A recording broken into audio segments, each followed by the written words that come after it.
Alors comment on fait pour que les données soient enfin fiables, mais sans y laisser sa chemise? C'est la grande question pour à peu près toutes les entreprises. Aujourd'hui, on va décortiquer ensemble la méthode assez surprenante de TIBCO. C'est une approche qui mise tout sur le pragmatisme, bien loin des outils hors de prix. Allez, c'est parti, on plonge dans leur stratégie. Ah, cette question. Elle doit hanter les couloirs de pas mal de comités de direction. On met des sommes folles dans des outils comme Power BI. On se dit, super, tout le monde va avoir accès aux données, et paf, le doute s'installe partout. C'est hyper frustrant et ça mène tout droit à une vraie crise de confiance. Et là, on met le doigt sur un paradoxe assez fascinant. En fait, donner plus d'accès aux données, ça peut créer moins de confiance. C'est un peu comme si on donnait toutes les pièces d'un puzzle, mais sans jamais montrer la boîte. Forcément, chacun construit son propre dessin, les rapports se contredisent, et à la fin, le résultat est simple, plus personne ne croit aux chiffres. Et une donnée à laquelle on ne fait pas confiance, eh bien, elles ne vont plus rien. C'est aussi simple ça. Alors comment est-ce que TIBCO a géré ce problème? C'est notre toute première leçon. Avant même de penser à la technologie, leur premier réflexe, ça a été de se concentrer sur la méthode, sur le processus. Et là, le contraste est vraiment saisissant. D'un côté, vous avez l'approche classique. On achète un outil hors de prix, un data catalogue ou un MDM, en croisant les doigts pour que ça règle tout. Et de l'autre, l'approche TIBCO, on prend une grande respiration et on construit une méthode solide avec les outils qu'on a déjà sous la main, comme MS SQL et SharePoint. C'est pragmatique et surtout, c'est beaucoup plus économique. Et cette méthode, elle tient sur 4 piliers qui s'embriquent parfaitement. Tout commence par la base, le dictionnaire de données, le socle technique qui décrit chaque champ. Ensuite, on passe au catalogue d'indicateurs. Là, on explique la règle de calcul, mais aussi le pourquoi du chiffre, son histoire business.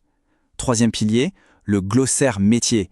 C'est crucial pour que tout le monde, de la finance au marketing, parle enfin le même langage. Et pour finir, le registre des rapports vient lier tout ça au monde réel, en montrant exactement où chaque indicateur est utilisé dans Power BI.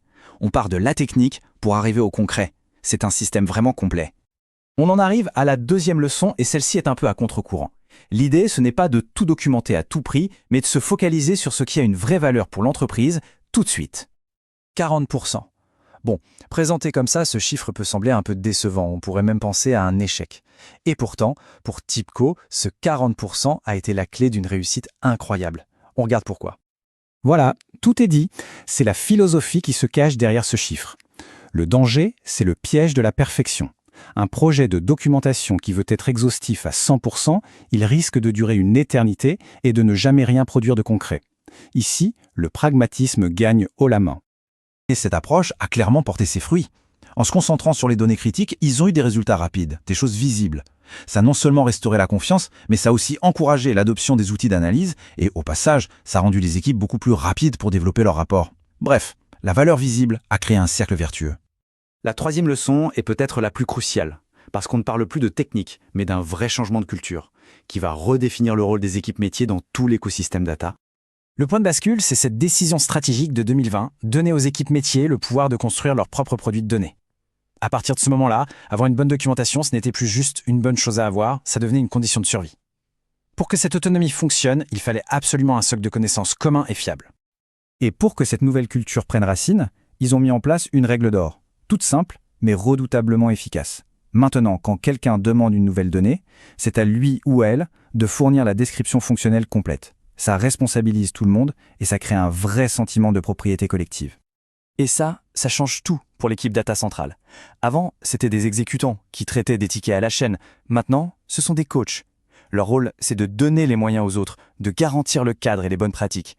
L'équipe data n'est plus un goulot d'étranglement, elle devient un accélérateur pour toute l'entreprise. Allez, on attaque la quatrième et dernière leçon.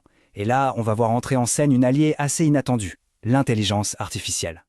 C'est assez malin. TIBCO n'a pas utilisé l'IA pour faire de l'analyse complexe, non. Ils l'ont utilisé pour aider à documenter les données.